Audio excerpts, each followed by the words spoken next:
channel. My name's Rachel and this is Stitched Up. So today's vlog is going to be my plans for January, and yeah, I'm in my new sewing room again, and thank you for all the love and comments that you left me on my last vlog. I know that you're all itching to see it, but it's not finished yet, and I want to show you it when it's totally finished. I've got some more storage in here now. Yeah, we went to IKEA on New Year's Eve, and I've got some more Kallax units with the little inserts in and the drawers and the cupboards and things. So I'm just looking at it now because it looks amazing. And I've got some of those little shelves as well where I can put my nice patterns on. So yeah, it's really coming together, which is just fantastic. But I still need my pegboard up there. Martin needs to do that for me. And I do need a little bit more storage as well, probably in the corner, I think, to put some of my big 4 patterns in as well. But it's coming together really well. I'm really pleased with it. But anyway, getting back to today's vlog. So I've been planning what I'm going to be making in January, and for those of you that have just joined me, I have lost a significant amount of weight over the last few months. So my body shape has changed dramatically. So I'm still learning to sort of come to terms with that, as in trying to fit my new body and my new size, which is going to take a little bit of trial and error, I think, and we'll see how we get on with that. So I have a few projects planned for January, and I'm not saying that I'm going to get all these things made, but these are the things that I would like to make in January, and I'm just going to see how I get on, but I thought I'd share them with you. I've already made something in January, which is what I'm wearing. This is the Ada blouse by Sew Liberated Patterns. I'll just quickly stand up and show you. It's a really lovely, just very simple blouse with, you've got 2 options. You can either have a gathered into the yoke, or you can just have flat front. I've done the gathering option. It's got this lovely neckband, and then it's got a gathered yoke at the back as well, if you can see, short sleeves and buttons as well. These are faux buttons. You can do a full button placket that's a functional button opening, or you, because of the amount of ease in this pattern, you can just do faux buttons like I have and just stitch them down. I made this in a lovely Q Pro fabric that I got from Rainbow Fabrics in Kilburn. And I finished this just yesterday, and I really like it. So I am not going to tell you too much about it because I'm going to do a separate pattern review of this pattern anyway that'll probably be out later this week. So make sure you tune in for that. But yeah, this is the first thing that I've made. And the second thing that I am going to make is I'm going to make a pair of Hey June Handmade Seaforth pants to go with this, because I've got plenty of this fabric left. In fact, I've already cut it out, and I would like to make those. I think that they are, I've been looking for a pattern that is pretty casual, sort of like a jogging pant style, but made out of woven fabrics rather than the traditional sort of sweat shirting fabric. And I found the Seaforth pants by Hey June Handmade, and just think that's the absolute perfect pattern. So I'm going to have a go at that. And as I mentioned, I have got the fabric that's the same fabric as this already cut out, ready to go. So I just need to get those sewn up. They do have zipper pockets, and I'm just waiting for the zips to come as well. I've ordered those from eBay. They should be here hopefully in the next few days. So that's going to be next to be sewn up in January. And then I've got a few fabrics that I've got from my stash that I'm going to work through and show you. And the first one is this, which is a beautiful sort of Air Force blue. It's coming up a lot bluer on screen, but it's more like a steely blue in real life. This is a lovely fleece-backed sweatshirting that I got from Colville Fabrics, very inexpensive. And I want to make a pair of Hudson pants by True Bias out of this. The plan is that I am going to raise the waistband of the True Bias Hudsons, because it normally sits on your low waist, and I have made a pair of those before. Sadly, they don't fit me anymore. They are far too big. So I am going to need to retrace that pattern, and then I think Ellie has a tutorial on her blog on how to raise the waistband of the Hudsons. So I'm going to follow that and make a pair of high-waisted Hudsons just for lounging around the house. And I'm hoping, because I've got 3 meters of this, I'm hoping there'll be enough left to make a little cropped sweatshirt that I can wear with them as well, but not sure if I'll get that done this month. I want to focus on the Hudsons and then a few other bits and pieces. So that's going to be my third make this month. Then next up, I have had this pattern for ages, and I bought some corduroy from Walton's Fabrics. In fact, I bought this pattern when I'd seen the khaki corduroy from Walton's, and it is in my stash somewhere and I can't find it at all. However, I have found this beautiful cord. This is like a vintage cord that I got from the lovely Jay from the Camden Stitch, who has her own little fabric business called the Fabric Eddy. Sadly, she's not selling at the minute because her health's not too great, but I'm hoping, you know, when she's feeling a bit better, she will pick that back up again. But I got this from her, which is this beautiful, beautiful cord. It's just gorgeous. It's absolutely gorgeous. It's in a lovely sort of wheat colour, I would say, and it's quite a wide wale cord, I think. Really vintage 70s vibe.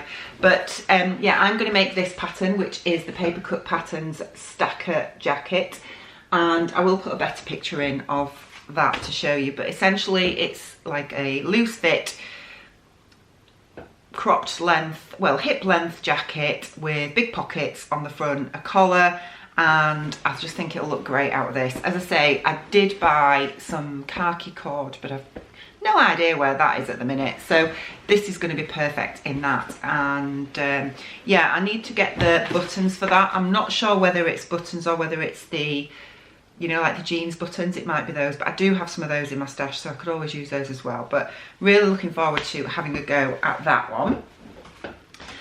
Then next up, I have this lovely fabric again. This is a lightweight jersey that I got from Colville Fabrics a couple of years ago now, I think it is. And it's a really pretty pattern. I have used some of this fabric before, but I've got a fair bit of it left.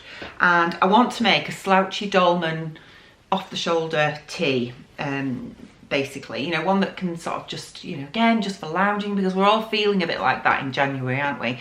I know that for the best part of the last year, we've all been lounging a lot more because of the current circumstances. However, I don't have a lot of sort of lounging clothes really, and yeah, I've been looking for a Dolman pattern that would be suitable for a top that I can just throw on just for wearing about the house.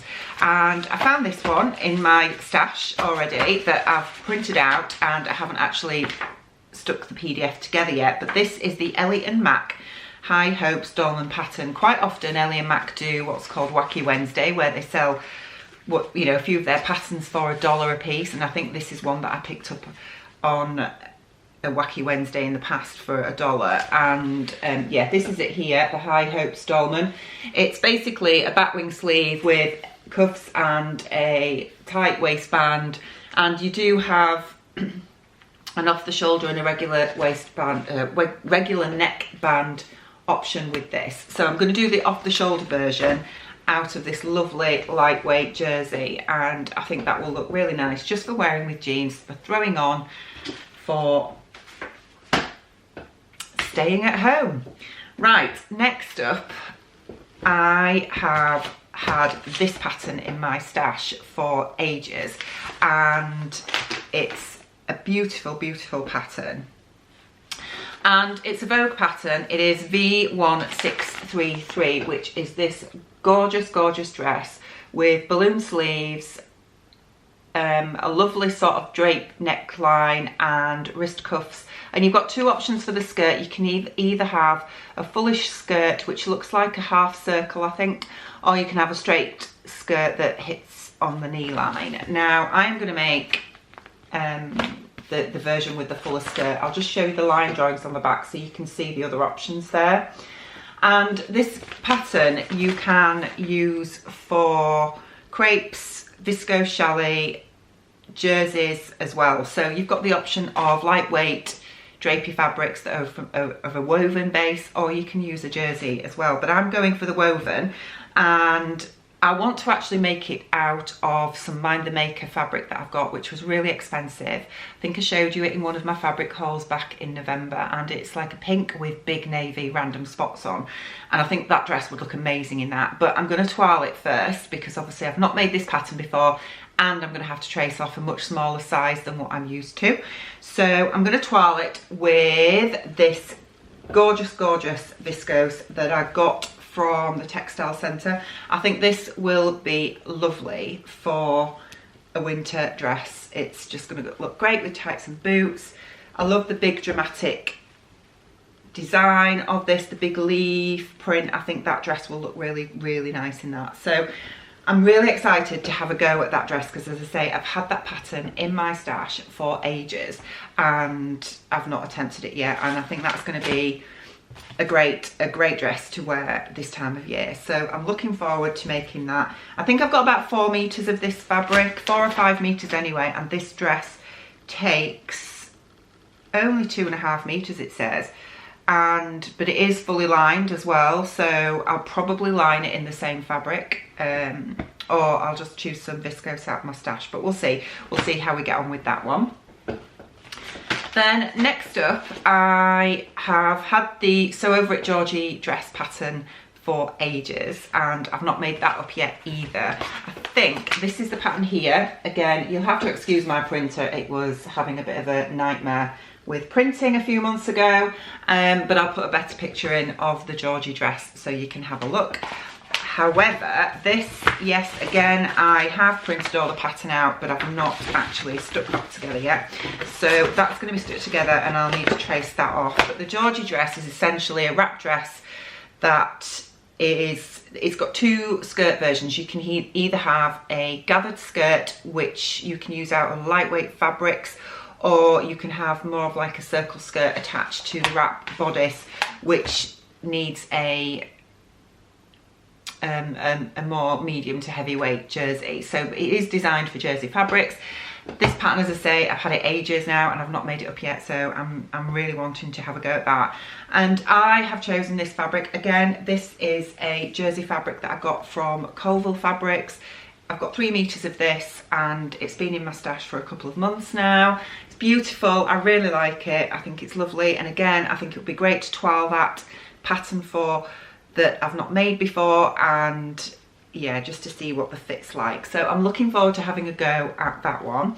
I am going to make the version with the circle skirt, and this is a fairly lightweight jersey, but I'm hoping that that will still work. I can't see why it wouldn't. So we'll see how we get on. I don't particularly like gathered waistbands on me. I just think they add a little bit too much bulk around the stomach, which I don't want. So yes, I'm looking forward to making that. But this is beautiful. I really like the print on this. It's just gorgeous, gorgeous colours. So that's that one. And then next up I have this pattern, which I have made before, which is McCall's M7969, and it's very much like the Indigo by Tilly and the Buttons, but I love this pattern. I made it last year out of some Mind the Maker leopard print viscose fabric.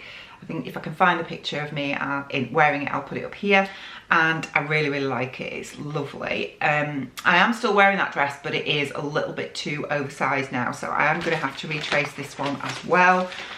But I have got this fabric that I got from Material Girl Laura, and I bought this probably about a year ago. It is a sort of like a Georgette fabric, I think, which will work really well for that pattern. And again, it's just been in my stash for a while.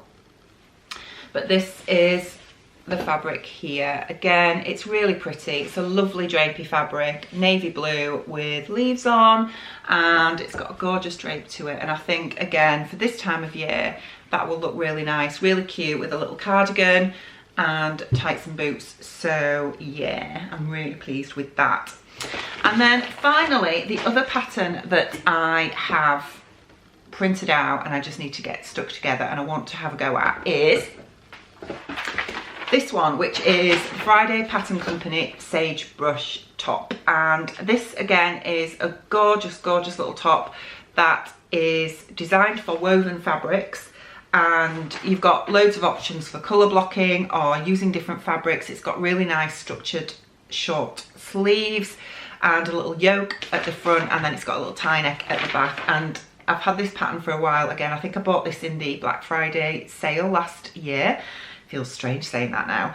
And yeah, I want to have a go at this, and what I want to do is I want to use 2 different fabrics to just play about with different fabrics really. And the plan is I'm going to make the sleeves and the yoke out of some black lace, and this is the lace that I've chosen, which again was in my stash.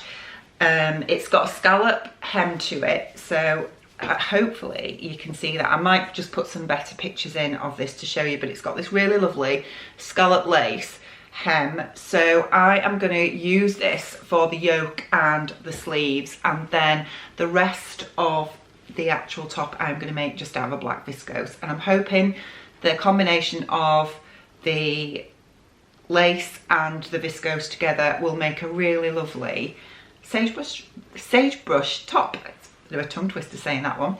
So yeah, I've not used lace much before. I did make the magnolia out of lace once, the deer and doe magnolia, and it was an utter disaster. So that's the only time I've used lace, so wish me luck with that one. Okay, so that's really about it. I think that's plenty to be going on with. I do want to make a start on the Gertie Princess coat as well. I have my fabric for that. I just need to choose, I still need to choose a lining, and yeah, which is why it's not amongst my plans for this month, because I haven't seen a lining that has really sort of grabbed me yet for that coat. But I might get it traced out and we'll see how we get on anyway. So there's a few things for me to be getting on with there, and hopefully I hope you'll keep joining me throughout the month to see how I'm getting on with my plans. Let me know in the comments below which you think might be your favourite, and also let me know what you're planning to make this month as well. So that's it from me today, and if you haven't yet, please subscribe, and I will hopefully be back with you really soon. Take care, bye.